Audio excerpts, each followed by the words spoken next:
Hello guys, it's here the Japanese Train here with a review of... Oh god. Here is my review today of, you guessed it, knockoffs.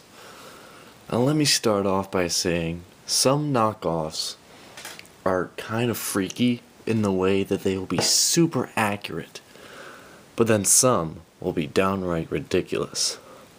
I'm here to talk about one that looks quite similar to its learning curve or Thomas Wooden Railway official counterpart versus the downright ridiculous. First, we'll start with the sort of similar knockoffs. Here I have two Scarloeys, one fake and one official. I'm pretty sure just by this shot that you can tell who is fake and who's real.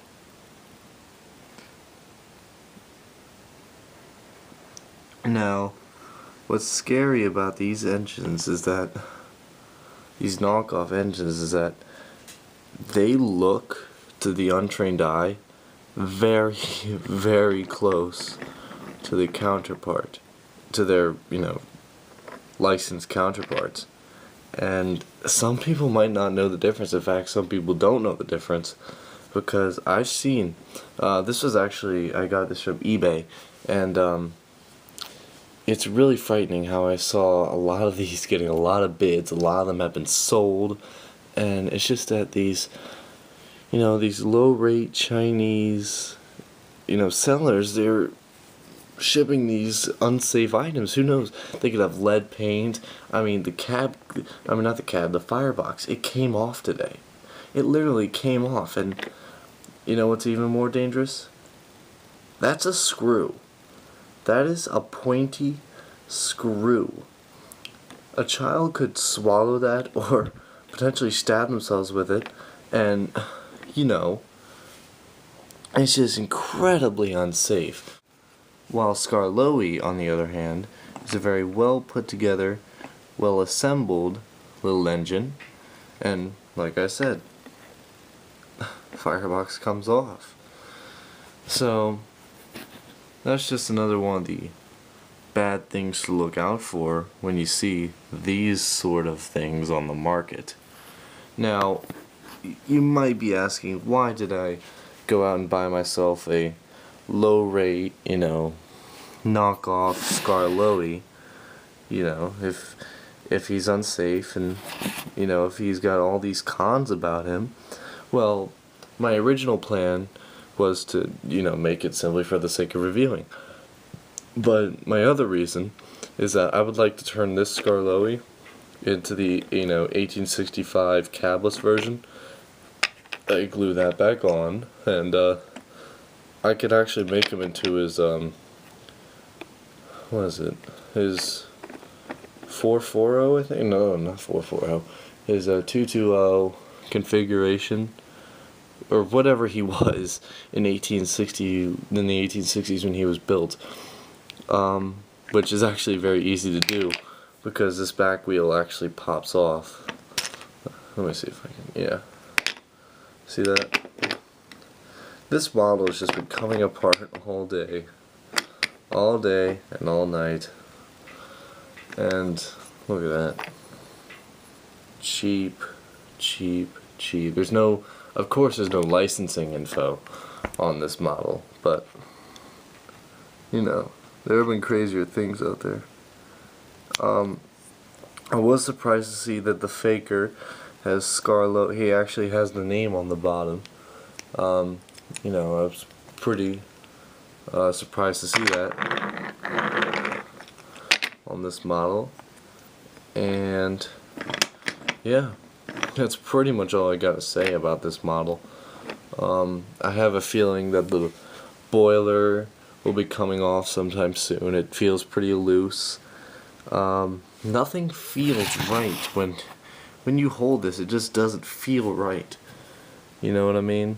So yeah, that is my take on the legitimate versus the freakishly close to being legitimate models of Scarloey.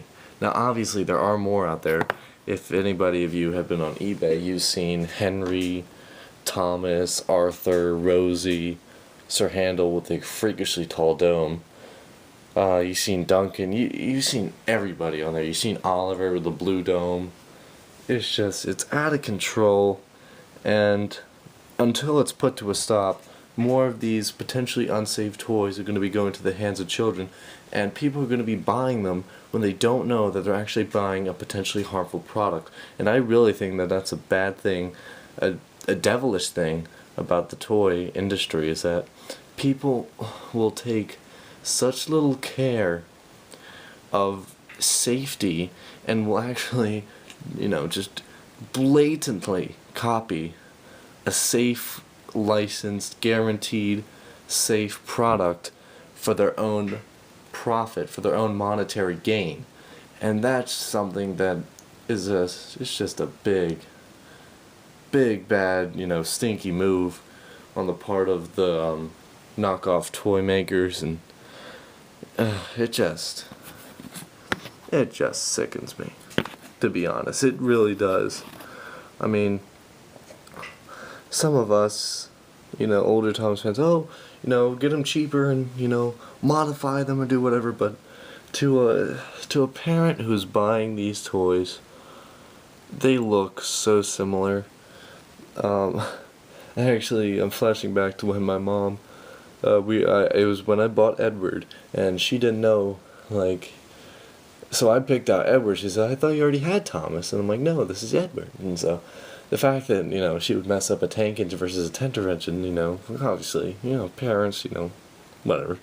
But the fact that this and this are both out on the market together, one parent could see this on the internet, and it'd be like $10 cheaper than finding this Scarloey.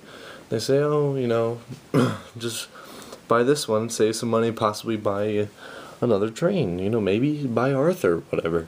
And it's just really, really sad how the knockoff trains have made their mark in the Thomas Wooden Railway, and it's the dark side, honestly.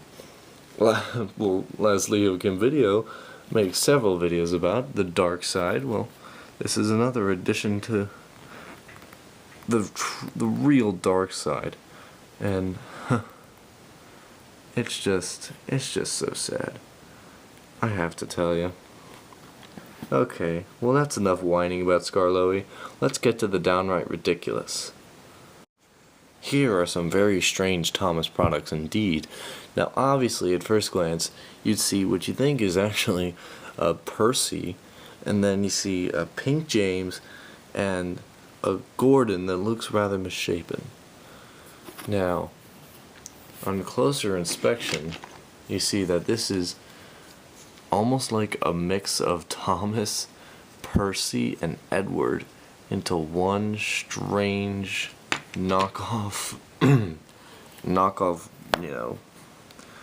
cesspool of steam engines. I mean, I called it Persed for the longest time when I had my Aunt Twillman account open, and it's just, it's a cute little toy, but at the same time, it's just a complete failure. It's a complete knockoff, and obviously, since it is a knockoff, I don't recommend it.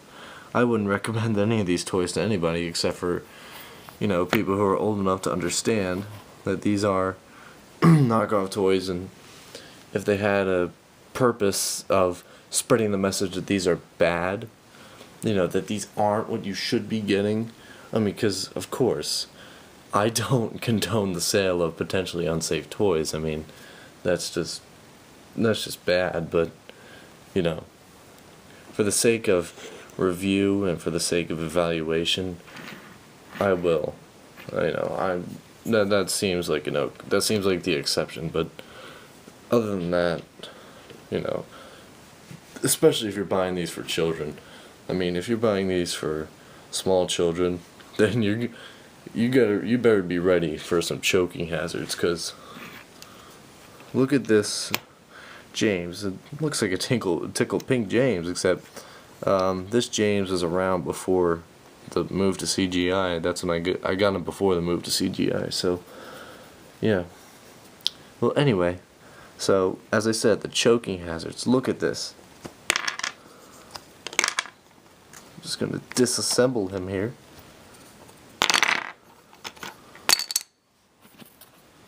Look at that. So many swallowable pieces. So bad. I mean, it's just like a puzzle. If that was the intent, then, you know, if that was the intent to make a little 3D puzzle, then they better change that choking hazard safety date or whatever, that sad onion date. But I mean, just really. Now originally, I'm not even completely sure if this was supposed to come apart, but one day, just hanging on the layout, I just noticed that, you know, I was just, you know, watching TV, I had this in my hand or whatever, and I looked down at it and I realized, where's the face? And it was just lying on the floor, and I started taking apart more pieces, and I'm like, oh my goodness. So, yeah, pretty bad, considering, you know, it is a cute, aesthetically it is a cute little toy, and, you know, whatever, but I can't give this toy any credit. It's a knockoff, it's a failure, it's a faker, it's a imposter, it's a big fat phony, and that's all it's ever going to be. It will never amount to being anything other than a cheap knockoff meant to, you know, potentially harm children for the sake of profit. And, you know, that's all these toys ever will be. Moving on to Gordon. Now this Gordon is, out of the knockoffs, he's my favorite because, you know, well, he's the only one that managed to be represented somewhat accurately. You know, actually, this Gordon reminds me of the Gordon from the William Middleton illustrations of the Railway series, where Gordon had a yellow dome and looked very toy-like, very toy-like, a disc-like face, a very circular face. So, yeah, get yourself a William Middleton-esque Gordon. Of course, I'm not supporting that you do that, but, you know, whatever. But, you know, the face, I will say though, the face is that you could tell that there was at least some consideration for accuracy when it came to making these faces. And, you know, aside from the fact that this one went on the wrong engine, I can't really say anything else about, you know, the quality of the faces, except, you know, they're actually pretty good. They're not like the 3D faces that we're used to, but, you know, it's a knockoff, so there's a diverse community among these knockoffs. Like I said, the accurate and the ridiculous. And this, of course, is the ridiculous. And this Gordon, I haven't noticed. Oh, there we go. I spoke too soon. He's coming apart. This is the first I have noticed of Gordon falling apart like this. Before this, I don't think I have ever had any recollection as to, you know, my Gordon falling apart. But, you know, if one did it, I could assume that the others would follow suit.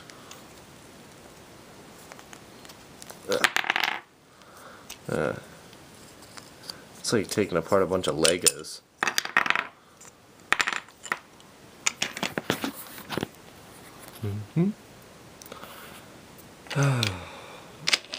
Now, that's a very strange looking chassis, I will add. Although, it is kind of cool looking. If you want to make some sort of like railway monster, or railway caterpillar, you know, it looks pretty cool. But, I guess if you wanted to make a pile of scrap at the soda or ironworks, you know, like I did over there with Scarloey, just get a knockoff train and beat the heck out of it, cause, well, that'll probably do the trick. I'm gonna reassemble Gordon. Just give me a minute. There we go. There's the Gordon we all know and loathe. But yeah, other than that, you can't really say too much about these models. I mean, they were made for the purpose of being cheap. They're made for what they are. They're made for being, you know, hazardous. They were made for being dangerous. And to me, that's all that they'll ever be, except for the potential possibility of, you know, us as older Thomas fans and, you know, more ambitious Thomas fans. I'm not saying any of you younger fans aren't ambitious. I'm just saying that, you know, people might want to do stuff with these, you know, modify them or whatever. But I mean, these do prove such a choking hazard and such a, you know, a health hazard potentially. I mean, I don't even know. I don't know if these have lead paint in them or not. I don't know if that is lead paint or not, but I mean, I won't go around licking these, so I won't be able to tell. But yeah, that's really all you can say about these bottles. They're not made to be loved. Well, I guess that wraps this video up. So catch me on more reviews and Friedrich the German Engine. I'm finishing up writing the first story, which is called Forgotten, and the other two will come. I'll be writing them, and then I'll be filming them whenever Friedrich comes. I have Friedrich and then some other characters, Anton and Lars. They'll be coming sometime soon. Friedrich and I think it's Heinz. They'll be coming on the same day. I'll have to check on when Anton's coming and Lars. I haven't ordered Lars yet. But yeah. So that's just a little bit of an update. And for the Scarloey, if I decide to, you know, modify him, I'll let you know how that goes. That's pretty much it. I did finish writing some stories, one titled Adversity and one titled Airborne Emergency, and those I'll be starting to film within the next few days, I'd assume. I have exams next week, so I'll be out by noon every day of the week, except for Friday, I think. So that wraps up this video, and hope you enjoyed it. Look forward to more reviews in the future, and this is Here the Japanese Train, signing off.